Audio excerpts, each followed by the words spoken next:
এরা লিটারালি সব ফসলই ফলায়, আর এ হলো ডাস্টিন, এ আমাদের সমস্ত প্রশ্নের উত্তর দেবে। তোমরা এইসব কেন ফলাচ্ছ? যদি আপনারা বাইরের দুনিয়ার থেকে এখানে আটকে পড়ে যান, তাহলে আপনাদের নিজেদের খাবার নিজেদের তৈরি করতে হবে, যাতে আপনারা আত্মনির্ভর হতে পারে। ওরা মাছের চাষ করে, তারপর মাছের ওয়েস্ট দিয়ে ওরা গাছের সার তৈরি করে, তারপর গাছ থেকে আবার মাছের খাবার তৈরি করে। কি দারুণ তাই না? এদের কাছে ফসল ফলানো এবং লোকেদের জন্য খাবার তৈরি করার আত্মনির্ভরশীল পদ্ধতি আছে। তাহলে তুমি কি আর কিছু জিজ্ঞেস করতে চাও? মাছেদেরও জল তৃষ্ণা পায়? এবার আমাদের সামনে এগোনো উচিত। আচ্ছা। চলো এগোনো যাক।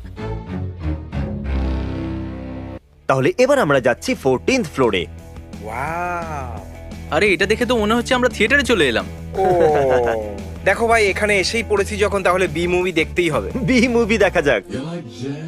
দুঃখিত, একটু ব্রেক নেবার জন্য। এর পরের জায়গায় যাওয়ার জন্য আমরা এলিভেটরের বদলে সিঁড়ি দিয়ে উঠবো। কেন? মজা আসবে, উপরে সিঁড়ি দিয়েই যাওয়া যাক।